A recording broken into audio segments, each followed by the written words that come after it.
मुकेश अंबानी। जी हाँ, मुकेश अंबानी एशिया की सबसे अमीर तरीन पर्सनैलिटी। इनके बारे में हर एक की ज़बान पर एक ही सवाल है, आखिर इनके पास इतना पैसा आया कैसे। मुकेश अंबानी की इनकम का अंदाज़ा आप ऐसे लगा सकते हैं कि जब तक आप ये वीडियो देखेंगे तब तक मुकेश अंबानी 1,92,00,000 रुपये कमा चुके होंगे। जी हाँ, सिर्फ 10 मिनट में करीब 2 करोड़ रुपये। आजकल हर तरफ मुकेश अंबानी के बेटे अनंत अंबानी की शादी के चर्चे हैं, जिसमें दुनिया भर से मुख्तलिफ सेलिब्रिटीज़ ने शिरकत की। दुनिया के टॉप परफॉर्मेंस क्रिकेटर्स और मूवी स्टार्स ने शादी में शिरकत करके इस शादी को 4 चांद लगा दिए। ये तो सब जानते हैं कि ये तमाम स्टार्स फ्री में नहीं बल्कि भारी पैसे लेकर आए हैं। सिर्फ जस्टिन बीबर की ही बात की जाए, उसने चंद मिनट के परफॉर्मेंस के 80 करोड़ इंडियन या 280 करोड़ पाकिस्तानी रुपए लिए हैं। अब यहाँ पर हर एक के जहन में यही सवाल आता है कि मुकेश अंबानी एशिया के सबसे अमीर आदमी तो हैं, लेकिन इन्होंने इतना सारा पैसा कमाया कैसे। 10,370 अरब रुपए क्या है इनकी कमाई का असल जरिया, जो इनको पूरे एशिया में अमीर तरीन आदमी बनाता है। और सबसे बढ़कर जब एक भाई सोने के पानी से नहा रहा है तो दूसरा भाई दिवालिया का शिकार क्यों हुआ बैठा है। चलें देखते हैं मुकेश अंबानी की सक्सेस स्टोरी की कुछ झलकियाँ। आया फातिमा यूट्यूब चैनल में आप सबको खुशामदीद। इंडिया में रहने वाले चाहते हुए भी कोई ऐसा दिन नहीं गुजार सकते जिसमें आप मुकेश अंबानी को कोई प्रॉफिट ना दें। टेलीकॉम सेंटर हो, पेट्रोलियम, क्रिकेट या रिटेल सेंटर, मुकेश अंबानी की रिलायंस इंडस्ट्रीज़ हर जगह फैली हुई है और आपका वास्ता मुकेश अंबानी के किसी ना किसी बिजनेस से पड़ता ही रहता है। लेकिन इन सब की शुरुआत मुकेश अंबानी ने खुद नहीं बल्कि इनके फादर धीरू भाई अंबानी ने की थी। 1950 में मुकेश भाई अंबानी के फादर धीरू भाई अंबानी एक अच्छी जॉब की तलाश में गुजरात से यमन चले गए। उन्होंने 8 सालों तक इंपोर्ट एक्सपोर्ट के कारोबार में एक क्लर्क की नौकरी की और इस कारोबार को बहुत करीब से अच्छे से समझने की भरपूर कोशिश की। 8 सालों के बाद 1958 में जब वो वापस इंडिया आए तो इस बार उनके पास एक बिजनेस आइडिया मौजूद था। इंडिया वापस आकर उन्होंने ट्रेडिंग बिजनेस स्टार्ट किया जिसे रिलायंस कमर्शियल कॉरपोरेशन का नाम दिया गया। शुरुआत में ये आरसीसी कंपनी सिर्फ स्पाइसेस यानी मिसालों की ट्रेडिंग में इन्वॉल्व थी। वो इंडिया से मिसालें खरीदकर उनको मिडल ईस्ट और अफ्रीका में एक्सपोर्ट करते थे। क्योंकि 8 साल तक धीरू भाई को इंपोर्ट एक्सपोर्ट के कारोबार से वाबस्ता रहने की वजह से इस बिज़नेस का काफ़ी एक्सपीरियंस था, इसलिए देखते ही देखते कामयाबी की सीढ़ियाँ उनके लिए आसान बनती गईं। लेकिन धीरू भाई कुछ और भी करना चाहते थे। उन्होंने सोचा इंपोर्ट एक्सपोर्ट तो चल ही रही है, क्यों ना मैन्युफैक्चरिंग बिजनेस में कदम रखा जाए। 1966 में उन्होंने रिलायंस टेक्सटाइल के नाम से एक नई कंपनी लॉन्च कर दी। उस वक्त कॉटन पर इंडियन सरकार की तरफ से बहुत ज़्यादा सख्ती थी, जिसकी वजह से पूरी इंडियन टेक्सटाइल इंडस्ट्री में बहरान रचा हुआ था। इसी दौरान धीरू भाई अंबानी ने कॉटन की बजाय सिंथेटिक टेक्सटाइल का इस्तेमाल शुरू कर दिया, यानी केमिकल प्रोसेस के ज़रिए कपड़े बनाए जाने लगे, जिसकी वजह से न सिर्फ वो सरकार की पॉलिसी से बच गए बल्कि कपड़े सस्ते होने की वजह से वो मार्केट में फेमस भी हो रहे थे। धीरे धीरे रिलायंस इंडस्ट्री बढ़ती गई, बड़े बड़े इन्वेस्टर्स और आम पब्लिक भी इसमें इन्वेस्ट करने लगी। रिलायंस इंडस्ट्रीज़ अब तक इतनी कामयाबी हासिल कर चुकी थी कि 1987 में क्रिकेट वर्ल्ड कप का टाइटल स्पॉन्सर भी रिलायंस इंडस्ट्रीज़ के पास ही था। अब यहाँ एक चैलेंज ये था, धीरू भाई को टेक्सटाइल इंडस्ट्री चलाने के लिए पेट्रोकेमिकल्स दूसरी इंडस्ट्री से खरीदने पड़ते थे। इसीलिए उन्होंने अपना पेट्रोकेमिकल बिजनेस स्टार्ट करने का इरादा कर लिया। इस तरह रिलायंस पेट्रोलियम इंडस्ट्री में भी उन्होंने कदम जमा लिए। 1986 में जब धीरू भाई अंबानी बीमार हुए तो उनके दोनों बेटे अनिल अंबानी और मुकेश अंबानी बिजनेस में उनकी हेल्प करने लगे। और जब तक धीरू भाई अंबानी जिंदा रहे, दोनों बेटे उनके नीचे मिलकर काम करते रहे। मगर 2002 में जब धीरू भाई अंबानी की मौत हुई तो एक नया डिस्प्यूट सामने आ गया। अपनी मौत से पहले धीरू भाई अंबानी ने अपनी जायदाद की तकसीम यानी डिवीज़न के मुतालिक अपनी वाइफ या अपने दोनों बेटों को कुछ भी नहीं बताया था। अब उनके जाने के बाद रिलायंस इंडस्ट्रीज़ का कंट्रोल कौन संभालेगा? इसी सिलसिले में रिलायंस के बोर्ड ऑफ गवर्नर की मीटिंग कॉल की गई और इसमें फैसला हुआ कि ज़्यादा कंट्रोल मुकेश अंबानी को दिया जाएगा और यहीं से दोनों भाइयों के दरमियान दरार पड़ गई। जायदाद और बिजनेस को लेकर दोनों भाई आपस में लड़ने लगे और एक दूसरे के साथ बातचीत ख़त्म कर दी। लेकिन उनकी माँ से ये सब ना देखा गया। उन्होंने फैसला किया कि दोनों भाई ये सारा बिजनेस आपस में तकसीम कर लें और अपना अपना काम शुरू करें। इस तरह कामयाबियों की तरफ बढ़ती हुई रिलायंस इंडस्ट्री 2005 में दो भाइयों में तकसीम हो गई। इस तरह रिलायंस ऑयल, गैस, पेट्रोकेमिकल और मैन्युफैक्चरिंग मुकेश अंबानी के हिस्से में आए और रिलायंस एनर्जी, टेलीकॉम और रिलायंस कैपिटल अनिल अंबानी को मिले।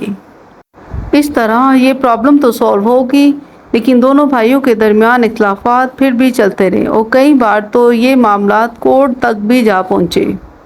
मुकेश अंबानी ने अपने हिस्से के बिजनेस को मेहनत करके बढ़ाना शुरू कर दिया। उनके हिस्से में जो जामनगर पेट्रोलियम रिफाइनरी आई थी, उन्होंने उसकी प्रोडक्शन को बढ़ाकर state of the art manufacturing facilities install की और उसे दुनिया की सबसे बड़ी पेट्रोलियम रिफाइनरी बना दिया। सिर्फ यही नहीं बल्कि इस इंडस्ट्री में एक और नई रिफाइनरी को शामिल करके रिलायंस पेट्रोलियम का प्रॉफिट मज़ीद बढ़ा दिया। सिर्फ इतना ही नहीं, मुकेश अंबानी ने रिटेल इंडस्ट्री में भी कदम रख दिया, जिसके चलते ही इंडिया में एक इंकलाब बरपा हुआ और पूरे इंडिया में स्मार्ट बाज़ार के नाम से डिस्काउंटेड मार्ट और सुपर स्टोर्स खोले गए, जहां कंज्यूमर्स को तमाम आइटम डिस्काउंटेड रेट पर एक ही जगह पर मिल जाया करते थे। जब क्रिकेट की सबसे बड़ी लीग इंडियन प्रीमियर लीग का आगाज़ हुआ तो मुकेश अंबानी ने इसे भी ना छोड़ा, इसमें भी कूद पड़े। मुकेश अंबानी ने आईपीएल की सबसे महंगी टीम इंडियन मुंबई को खरीद लिया और ये टीम अगले कई सालों तक वैल्यूएबल टीम रही। कोरोना के दिनों में खाली स्टेडियम्स में मैचेस करवाए गए, तब भी मुंबई इंडियंस ने एक रिकॉर्ड प्रॉफिट जनरेट किया। 2016 में मुकेश अंबानी ने टेलीकॉम इंडस्ट्री में कदम रखा और ये कदम इतना भारी था जो कि टेलीकॉम इंडस्ट्री के दूसरे कॉम्पिटिटर्स को कुचलने वाला था। जियो के नाम से एक नया नेटवर्क लॉन्च किया जिसमें कॉल, डाटा, मैसेजेस सब पब्लिक के लिए फ्री कर दिया। लोगों ने दूसरे नेटवर्क छोड़कर धड़ाधड़ जियो की सिम्स खरीदना शुरू कर दी क्योंकि यहाँ सब कुछ फ्री मिल रहा था।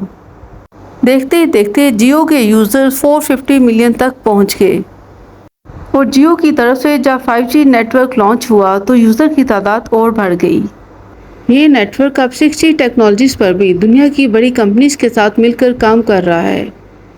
जियो की सक्सेस इतनी ज़्यादा थी कि दूसरी टेलीकॉम कंपनीज ने जियो पर केस कर दिया। उनका कहना है कि जियो अपने कंज्यूमर्स को सब कुछ फ्री दे रहा है, जिसकी वजह से मार्केट में कंपटीशन ख़त्म होता जा रहा है। इससे आप अंदाज़ा लगा सकते हैं कि जियो ने बाकी टेलीकॉम कंपनीज को किस हद तक हिट किया था। जियो ने बाद में फ्री सर्विसेज ख़त्म कर दी और बहुत ही कम चार्जेस पर कंज्यूमर्स को कॉल और डाटा प्रोवाइड करना शुरू कर दिया, जिससे दूसरी कंपनीज को भी अपने रेट कम करने पड़े। और आज इसी वजह से इंडिया में इंटरनेट बंडल दुनिया के सस्ते तरीन रेट पर मिलते हैं। हाल ही में मुकेश अंबानी ने इंडिया की सबसे बड़ी मीडिया कंपनी बनाने का भी ऐलान कर दिया है, जिसके लिए उन्होंने अमेरिकन एंटरटेनमेंट जायंट डिज्नी के साथ $8.5 मिलियन का कॉन्ट्रैक्ट भी साइन कर लिया है।